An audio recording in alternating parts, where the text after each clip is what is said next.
Assalamualaikum warahmatullahi wabarakatuh. Sahabat Al-Taka dimanapun kalian berada, para pendengar setia, insya Allah hari ini kita kembali lagi dengan Prof. Akmal, Bang Akmal. Hari ini nampakkan baru nih, ini sofa baru, matching sama baju Bang Akmal. Nampaknya ornamen juga tambah nih, makin banyak kita di sini. Ini belum kita putar dulu nih. Belum diputar, nanti penonton tengok kok ada berhenti kan gak enak juga nih Bang. Kita ini hal ataka, saudara-saudara, teman-teman pendengar. Kita ini kan ada sebenarnya di Komplek Bumi Asri. Jadi di Komplek Bumi Asri ini selain ada podcast hal ataka, Bang, dikenal dengan masjidnya yang menjadi salah satu masjid percontohan Kota Medan. Jadi masjid yang kalau teman-teman tahu di Medan itu ada beberapa masjid yang nggak bisa ditolak. Nggak bisa ditolak itu ibaratnya begini. Kalau sudah masjid itu menghubungi untuk mengisi kajian, ustadz-ustadz itu nggak bisa nolak. Ada namanya Masjid Muhajirin. Jadi Masjid Muhajirin ini berada di Komplek Bumi Asri dan terkenal. Sebenarnya tertarik kita mau membahas karena sebagai salah satu bentuk dari blueprint masjid, pengelolaannya, baik itu pemberdayaan masyarakatnya, termasuk yang paten Bang di Bumi Asri ini di Muhajirin itu adalah apa namanya Bang yang mualaf. Iya, pembinaan mualaf. Pembinaan mualaf. Itu teman-teman paten. Jadi Muhajirin termasuk salah satu masjid. Kita mau tanya langsung sama orang yang salah satu pembina dari Masjid Muhajirin, Prof. Akmal, tentang bagaimana Masjid Muhajirin. Prof, masjid ini sebenarnya ide siapa untuk melakukan kegiatan-kegiatan yang aktif ini? Ya, makasih Imam. Bismillahirrahmanirrahim. Assalamualaikum warahmatullahi wabarakatuh. Waalaikumsalam warahmatullahi teman-teman Halataka dimanapun berada, menarik ini Imam sudah menghantarkan kita untuk berbicara tentang Masjid Muhajirin. Judul besarnya itu memang kita desain pemberdayaan masjid dengan menjadikan Masjid Al-Muhajirin sebagai contoh. Dan benar kata Imam, Masjid Muhajirin itu juara 2 ya, atau ranking 2 masjid mandiri di Kota Medan yang jumlah masjidnya lebih kurang 1115 lebih kurang. Jadi kita berada di urutan kedua. Nah, Masjid Muhajirin ini sejak awal didirikannya di komplek ini bersamaan dengan hadirnya komplek ini, itu kan semangat yang dibawanya kan hijrah. Banyak pendiri-pendiri Masjid Muhajirin ini yang sudah berpulang ke rahmatullah. Tapi begitu mereka memberi nama masjid ini dengan Muhajirin, itu semangat yang ada adalah semangat transformatif, semangat perubahan. Esensi dari hijrah itu adalah sebuah perubahan. Perubahannya tentu dalam banyak hal. Yang pertama, mindset tentang masjid dari sekedar tempat ibadah bertransformasi bukan hanya sebagai tempat ibadah, tetapi menjadi center activity, pusat kegiatan umat Islam. Transformasi dari masjid yang selama ini dimakmurkan berubah menjadi masjid yang memakmurkan. Yaitu transformasi yang kedua. Yang ketiga, transformasi masjid itu dari ibadah individu, kesolehan individu, itu bergerak menjadi kesolehan sosial. Nah, paling tidak ketika pendiri Masjid Muhajirin ini dulu memberi nama Muhajirin, tokoh-tokoh kita di komplek ini, lalu sampai saat ini masjidnya terus bertumbuh dan berkembang, 3 mimpi besar ini sesungguhnya yang ingin diwujudkan. Nah, yang 3 ini, landasannya itu adalah persatuan, persaudaraan, kekompakan.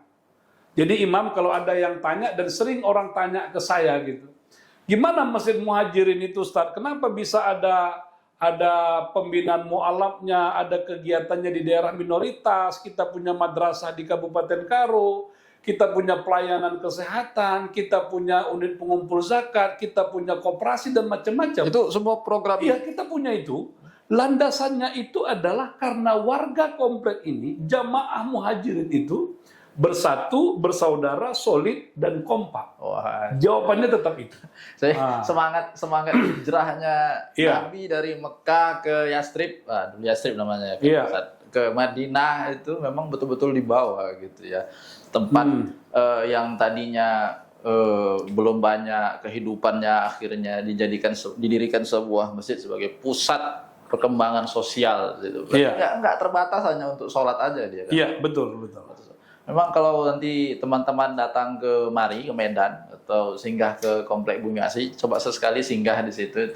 Nggak tahu ya, apa udah dicopot atau belum ada spanduk Prof. Akmal di situ. Oh, udah ganti. Idul Fitrinya udah berakhir ya. Fitri kan kemarin. Idul Fitri udah berakhir. Besar di situ. Makanya itu hebat gitu. Jadi Prof, Masjid Muhajirin ini selain tadi program-program itu sampai sekarang masih terus berjalan program itu.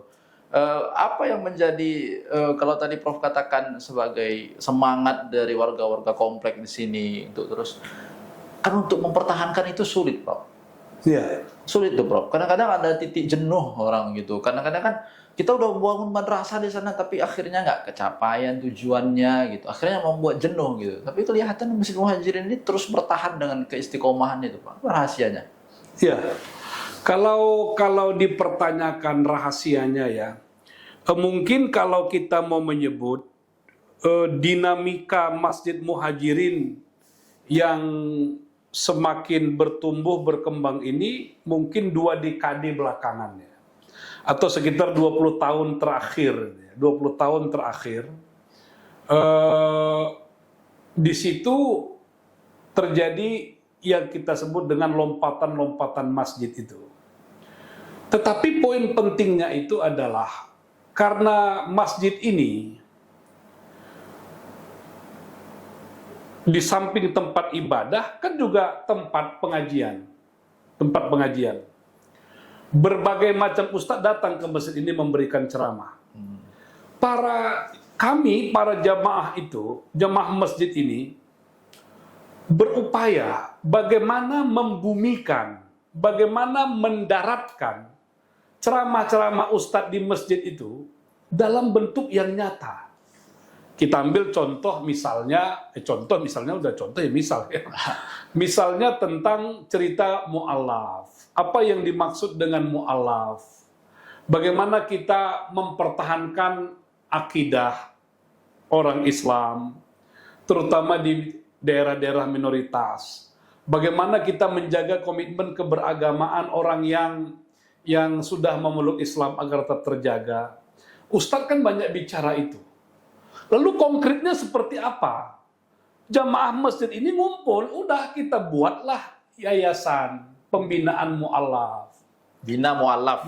Namanya Bina Mu'alaf. Kan mu'alaf ini kan banyak ini. Betul. Ada Mu'alaf Center, ada Muslim India itu juga punya pembinaan mu'alaf. India Center. Muslim Tionghoa Muslim atau Tionghoa Muslim itu kan juga punya pembinaan mu'alaf juga itu, dan tempat-tempat lain. Tapi bedanya kita, konsep yang kita inginkan itu adalah pendidikan yang lebih permanen. Makanya di mu'alaf ini kita punya tempat untuk membina para mu'alaf, punya kamar untuk mereka tinggal agar bisa belajar tentang Islam. Jadi keunggulan Masjid Muhajirin dengan yayasan pembinaan mu'alafnya itu karena dia punya masjid.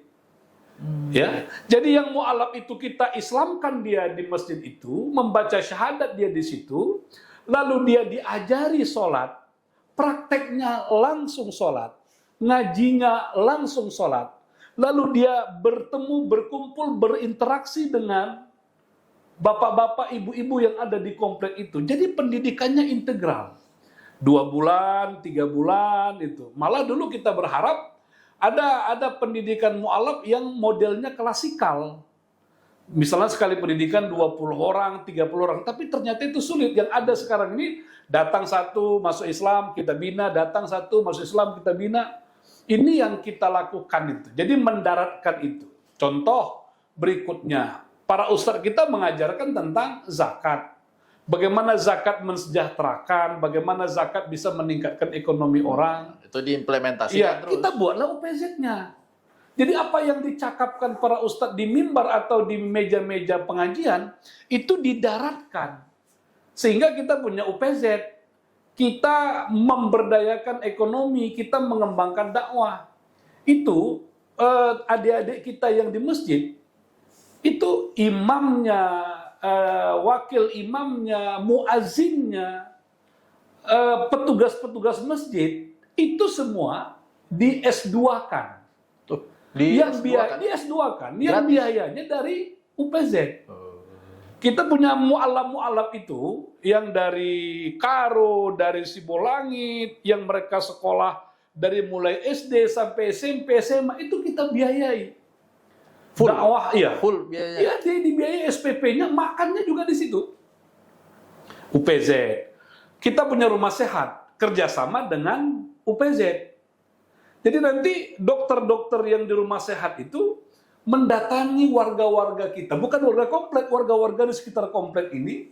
Kalau warga komplek, dia datang langsung ke klinik sehat. Kalau warga di luar komplek atau di tempat lain, kita datang. Dan banyak kegiatan kita di daerah-daerah lain itu pemeriksaan kesehatan. Jadi muara besarnya itu adalah kita ingin kehadiran kita di masjid ini dengan ibadah kita yang sudah bagus itu insya Allah itu bisa memberi kemanfaatan bagi orang lain. Jadi khairun nas anfa'uhum linnas gitu. Kalau saya punya istilah karena banyak bergaul dengan abang-abang kita di Masjid Muhajirin, bapak-bapak kita, tokoh-tokoh kita, bahasa Medannya ini cap mau ini. Cap mau. Mau ya? Oke aja gitu. Contoh, saya lupa tahun berapa itu, belum lama sekali. Kita kan belum punya mobil jenazah ini, belum punya mobil jenazah. Sampai sekarang. Kalau ada warga komplek yang wafat, itu minjam mobil jenazah punya STM lain atau punya organisasi lain.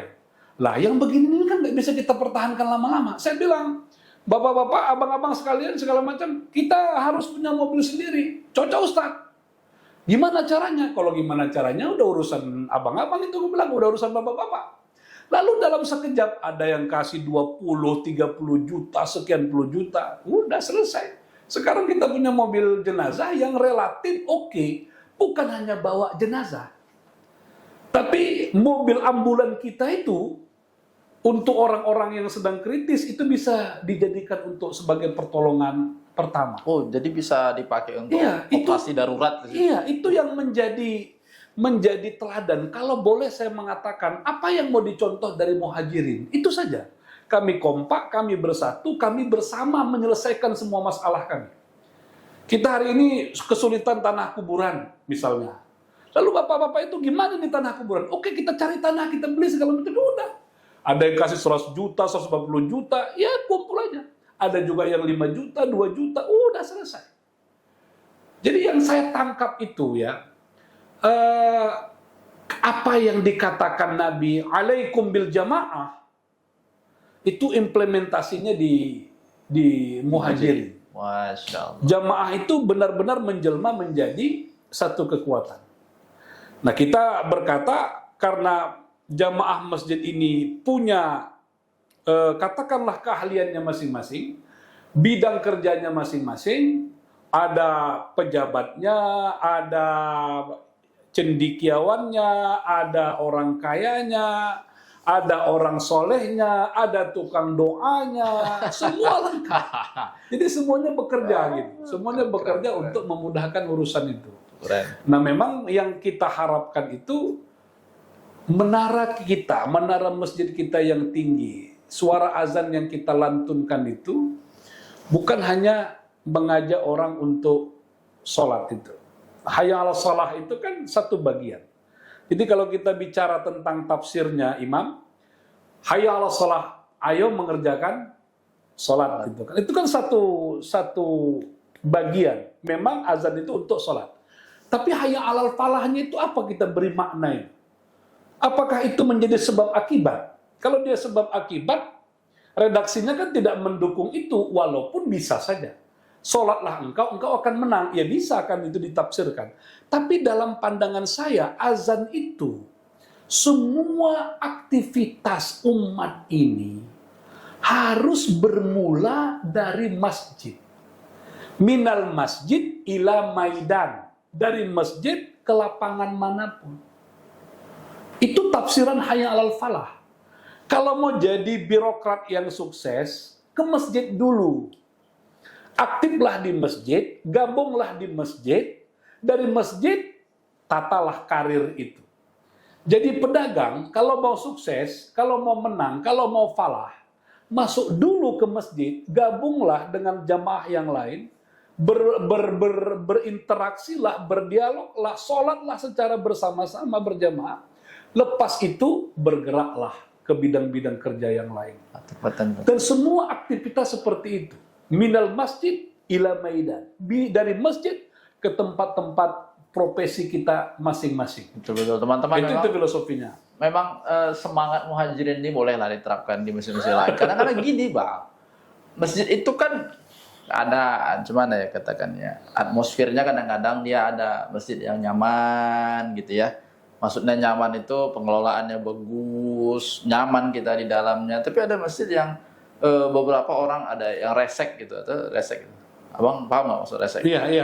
Yang kayak nggak enak-enak gitu kan. Akhirnya orang pun mau membantu kayak di muhajirin ini pun malas. Hilang kepercayaan itu di situ gitu. Nah, membangun trust pertama kali supaya bisa menjaga atmosfer masjid itu jadi nyaman, akhirnya kompak semua, jadi itu pancen tuh bang. Muhajirin ini teman-teman bisa jadi salah satu referensi lah itu kekompakan ini. Ada rencana nggak bang muhajirin ini mau mengembangkan sayapnya? Iya, yang pertama yang perlu saya tanggapi, kepengurusan muhajirin ini dia umumnya berhenti kalau orangnya ketua BKM-nya itu berhenti sendiri. Maksudnya? Berhenti sendiri, dia mengundurkan diri, dia menyatakan tidak sanggup lagi, atau dia meninggal dunia. Oh, ini udah macam paus. Udah. Kalau dia masih sehat, masih kuat, ya, itu tetap diminta menjadi ketua. Itu dia. Anggaran dasar kita itu pernah membatasi hanya 2 kali, 2 periode. Tapi karena jamaah masih menginginkan Bapak ini, anggaran dasarnya kita rubah. Kenapa begitu? Karena kepemimpinan BKM di masjid ini dari satu periode ke periode berikutnya, yang dikembangkan itu adalah, kalau bahasa kerennya itu, kolektif kolegial. Bersama-sama gitu. Ya saya memang ketuanya, tapi yang mengerjakan masjid itu bersama-sama. Komunikasinya terbuka, mengerjakan sesuatu kita urung rembuk bersama gitu. Ya sedapat mungkin semua ikut berpartisipasi.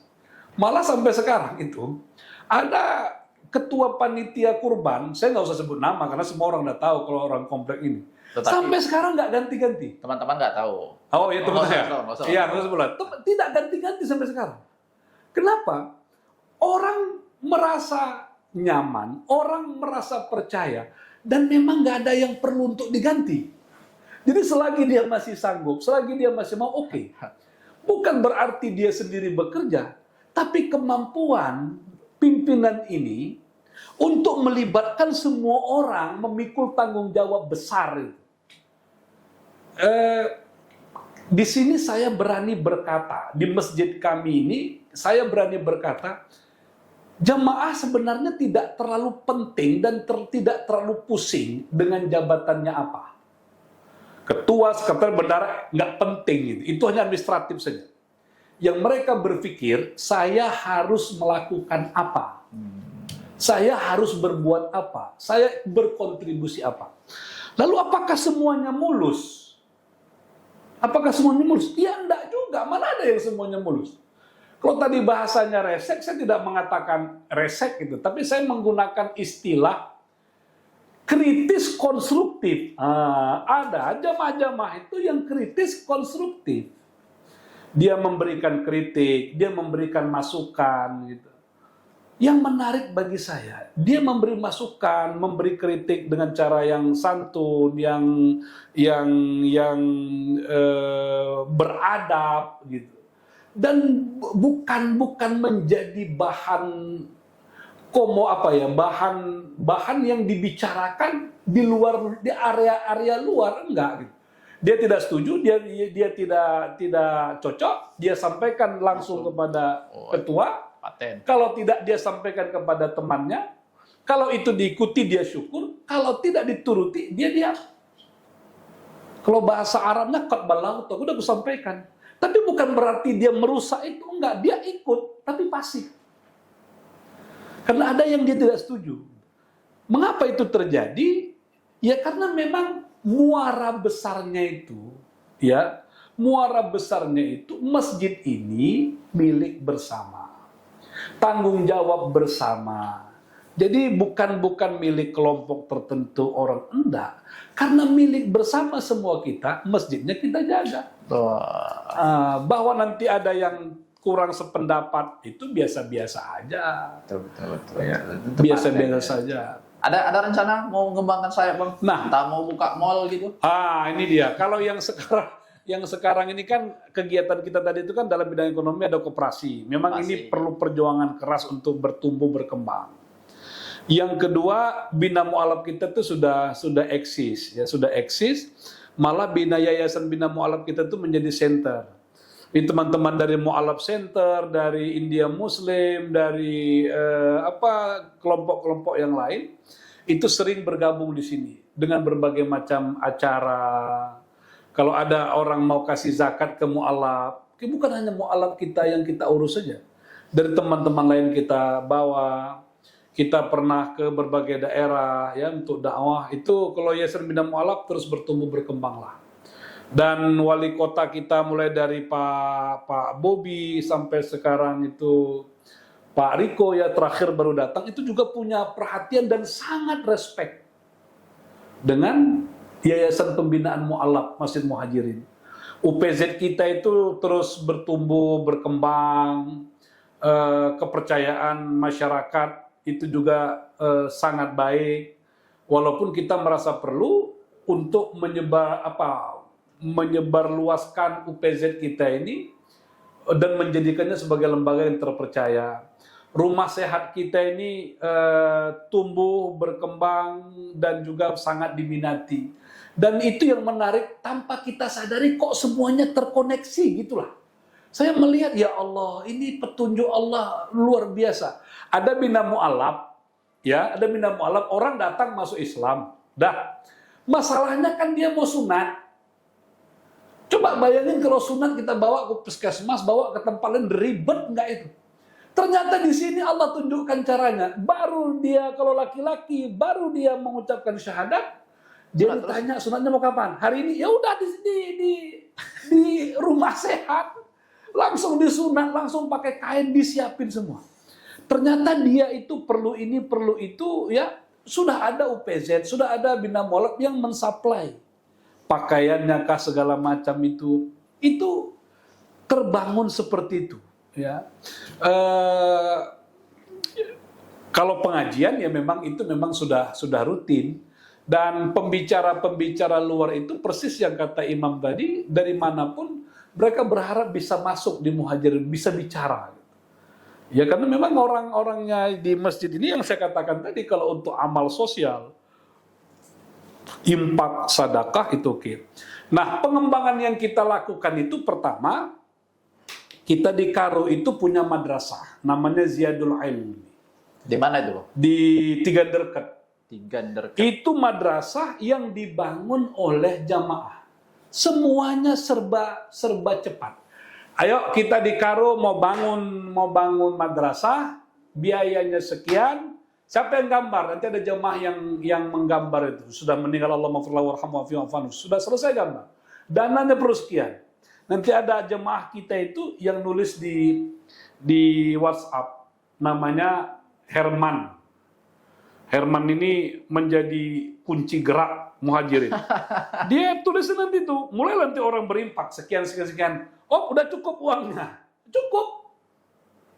Udah stop untuk ini selesai. Rumah madrasah Jadul Ilm selesai. Udah bangun rumah madrasah di sana. Muncul persoalan baru. Gurunya gajinya dari mana? Panggil mu'alaf, panggil UPZ. Bisa nggak selesaikan? Kata UPZ, oke, kita bayar gaji gurunya. Selesai. Nah, lalu ini mau Idul Adha. Mereka nggak ada kurban misalnya. Perlu dikirim kurban. Gimana ketua panitia kurban? Bisa kita kirim. Yang mau kurban di Karu. Nanti muncul 1, 2, 3. Jadi saya melihat masjid ini, kalau untuk umat, kalau untuk jamaah bersama,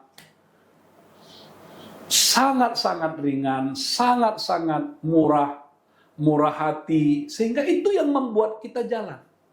Itu yang membuat kita bisa bergerak. Oke kali ya. Ya, jadi kuncinya memang soliditas jamaah itu sendiri. Betul. Jadi sebenarnya untuk para pendengar Halataka, khususnya untuk pengelola masjid, anak-anak muda, remaja-remaja masjid, pokoknya semualah yang berada di masjid lah. Kan tadi hayal sholahnya itu, kalau kita itu tadi menanyakan sholat, hayal alal falahnya itu apa kan gitu, paten itu. Makanya bisalah jadi percontohan untuk teman-teman semua dalam mengelola masjid, kegiatan-kegiatan masjid, pengelolaan. Karena dulu waktu itu Bang Akmal mengisi materi masjid binaan gitu. Ingat betul itu waktu itu kita di Pantai Cermin itu. Bilang Bang Akmal gini, hitung aja berapa 1 bulan pengeluaran masjid itu sampai biaya cucinya gitu. Pokoknya cuci piringnya semua dihitung berapa kena keluar, berapa orang jamaah tetap di situ, berapa infak yang perlu mereka keluarkan, sampai nanti pada akhirnya ada sisa dari uang kas itu akan digunakan untuk kemaslahatan. Itu akhirnya ada beberapa masjid yang kalau memang ngisi di situ mereka uang kasnya bertumpuk, ada sampai sekitar ya ratusan lah ya, bertumpuk-tumpuk. Lalu tanya misalnya, ini uang yang bertumpuk-tumpuk ini rencana mau diapakan? Nggak tahu kami Ustaz, pokoknya ini uang jamaah, kami bingung apa apakannya. Mereka gitu, uang ada, jamaah, infak itu jalan ya Bang, tapi pengelolaannya belum jalan dengan baik gitu. Kadang-kadang butuh pembinaan. Ya, ini penting itu. Kalau yang Imam katakan itu, belajarnya memang ke Masjid Joko Karyan. Jogja ya? Jogja itu. Kalau jamaahnya memiliki kesadaran dalam arti kata, ibadah itu hanya 2 pilihan. Kita membiayai ibadah kita sendiri atau ibadah kita disubsidi orang lain. Dua-dua itu benar, dua-dua itu boleh. Apa maksudnya kita membiayai ibadah kita sendiri? Sekarang kan pemerintah menggratiskan listrik, menggratiskan air semua? Kan tidak kan? Nggak ada. Semuanya kan harus bayar itu. Jadi masjid itu kan berbiaya. Biayanya dari mana? Dari jamaah. Dengan apa? Infak, sedekah. Itulah membiayai masjid. Nah, seringkali banyak masjid itu pendapatannya tidak sesuai dengan pengeluarannya. Kenapa ini terjadi? Karena pembagian biaya masjid tidak sama. Maka orang harus membiayai dirinya sendiri untuk sholat di masjid. Orang harus membiayai dirinya sendiri untuk sholat berjamaah di masjid. Awak ke kamar mandi aja bayar 2.000. Iya. Jadi kalau biaya masjidnya itu per bulan katakanlah 20 juta, per bulan 20 juta, jemaah tetapnya 50, 20 bagi 50 ini berapa? 200. Ya 200 ya? 200 atau 400? 20 juta bagi 50 orang. 20 juta bagi 50 orang. 20 juta bagi 50 orang. 20 juta bagi 50. 400 bagi 30 hari. Bagi 30 hari. 13.300. 13.300. 13.300 bagi 5. Bagi 5 waktu maksudnya. 2.600. 2.600. Kalau begitu, setiap kali sholat 5 waktu, dia infaknya 3.000. Biaya sholat dia itu merasakan AC, kamar mandi mandi atau apa, atau menikmati pengajian, mendapatkan ilmu segala macam, itu berapa tadi? Per waktu Per hari hanya 13.300. 13.300. Wah, ini gitu hitung ya. Gitunya begitu. Artinya kalau itu sudah disadari jemaah, maka untuk urusan operasional harian selesai. Nah, tapi jangan khawatir, enggak pun jemaah membayar sejumlah itu, tetap ada tangan-tangan yang tidak terlihat, ya, yang akan menyelesaikan biaya-biaya masjid. Satu. Yang kedua, masjid ini harus berbasis program. UPZ kita juga berbasis program. Kalau ini dibuat di semua masjid itu menjadi baik. Misalnya seperti diinformasikan pengajian kita itu berapa bulan, berapa kali dalam seminggu, berapa kali dalam sebulan, butuh biaya berapa, listrik kita berapa, ini kita berapa. Inilah biaya yang mau dikeluarkan itu. Karena kalau jamaah tidak mengeluarkannya, tidak jamaah yang membayarnya, tidak ada infak dan sedekah jamaah, ya nggak bisa jalan itu. Nah, itu caranya. Kalau tadi kasus yang sudah Imam katakan, ternyata ada masjid yang uangnya berlimpah ruah. Dan saya ketemu dengan seseorang mahasiswa UIN. Dia bilang, Bang, saya malu sebenarnya mengumumkan jumlah uang masjid ini setiap Jumat. Kenapa malu? Karena saya harus mengatakan impak masjid ini 1,2 miliar 1,2 miliar 200 juta. Dia bukan bangga menyampaikan itu, tapi dia malah prihatin. Kok bisa ada masjid yang uangnya 1 miliar dan itu berlangsung seterusnya, lama sekali. Lah ini kan masjidnya nggak jelas programnya. Atau programnya itu sangat konvensional. Kalau programnya hanya bayar listrik, bayar air, bayar pengajian rutin, habis berapa? Padahal masjid itu besar, orang datang banyak memberi infak.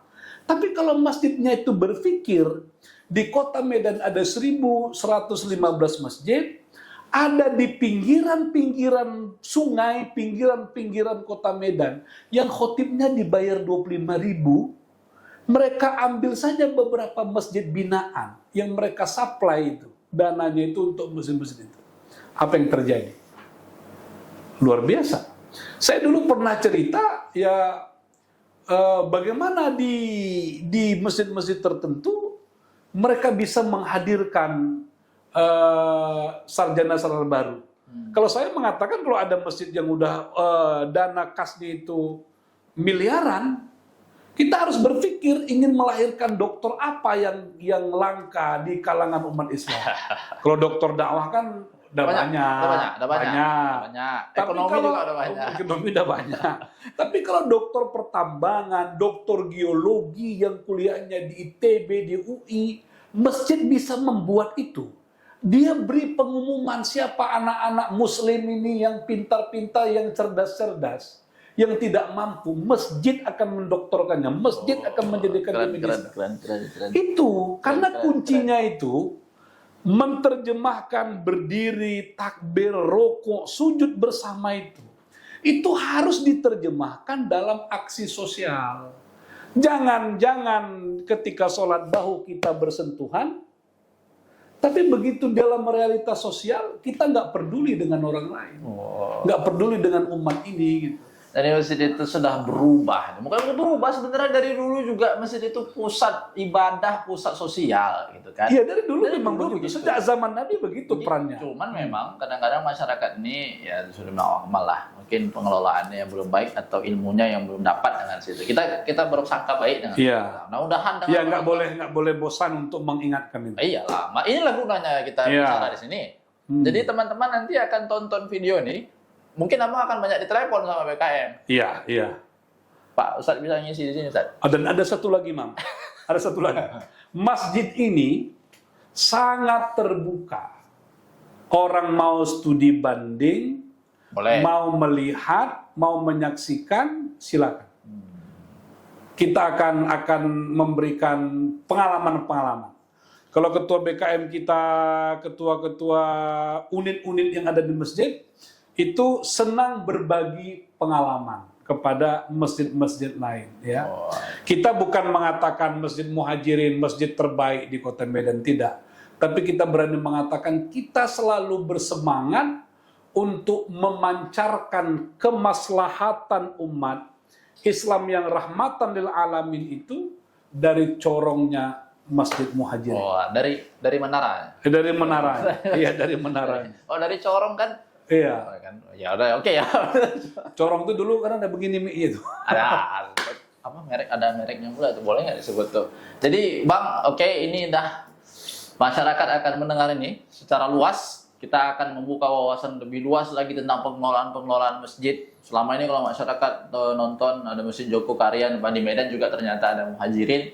Bisa tadi di kata Bang Akmal terbuka kalau mau datang, mau saling sharing, mau studi banding apa terbuka insyaallah. Ya, supaya tidak terlupa, ada satu lagi. Ini karena memang masjid ini banyak kali mau diceritakan. Oke. Satu lagi ini. Terakhir nih. Di mana dapur ide kami? Di mana dapur ide masjid ini? Saya mengatakan jemaah Masjid Muhajirin tidak minum bersama, tidak minum teh tarik bersama, tidak minum kopi bersama pada waktu lepas subuh, itu hanya pada hari Senin dan Kamis. Disebabkan kami berpuasa sunat, jamaah puasa sunat. Tapi Selasa, Rabu, Jumat, Sabtu, Minggu, 5 hari, datanglah ke Masjid Muhajirin. Subuhlah di sini, lepas subuh, teguklah teh tarik yang terkenal, hiruplah, menyeruput kopi dengan goreng goreng ubi, pisang rebus, dan itu semua ada orang-orang yang kolbunya murah hati untuk mengantar itu semua. Nanti kalau ada yang ulang tahun, siapkan makanan macam-macam. Datanglah pada subuh itu. Tetapi bukan sekedar duduk, bukan sekedar ngopi, bukan sekedar minum teh tarik. Tapi di situ kita memproduksi gagasan, memproduksi ide, merapatkan sesuatu. Sampai juga disitulah kita akan membongkar semua rasa-rasa yang ada di dalam jamaah untuk bisa tertawa bersama. Kalau ada yang punya masalah bersama memikirkannya, ya. Kalau ada yang sedang bersedih bersama menghiburnya, ada yang sakit bersama mendoakannya, ada yang ulang tahun bersama merayakannya. Jadi 5 hari itu kita ngumpul, kita ngobrol, kita banyak berbincang. Disitulah dapur idenya Masjid Muhajirin.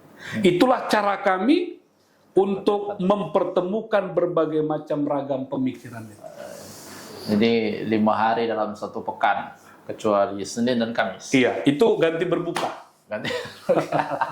Mata teman-teman semua, ini ide yang luar biasa. Saya yakin teman-teman juga punya pemikiran yang sama. Kenapa masjid tidak bisa kita jadikan begini begitu. Ada ide yang bagus dari Prof. Akmal, ada contoh yang luar biasa dari Muhajirin. Silahkan datang ke Muhajirin, bisa studi banding, bisa saling tukar pikiran, saling sharing. Nanti Muhajirin akan berikan pengalaman yang luar biasa untuk teman-teman semua untuk mengelola masjidnya sendiri. Insya Allah. Siapkan Prof. dengan itu. Insya Allah. Terima kasih teman-teman. Sudah sampai saat sini ya, udah hampir 1 jam juga kita ini Prof. Memang kalau masjid itu panjang ya, panjang. Memang kalau udah Muhajirin panjang. Terima kasih. Assalamualaikum warahmatullahi wabarakatuh. Waalaikumsalam warahmatullahi wabarakatuh.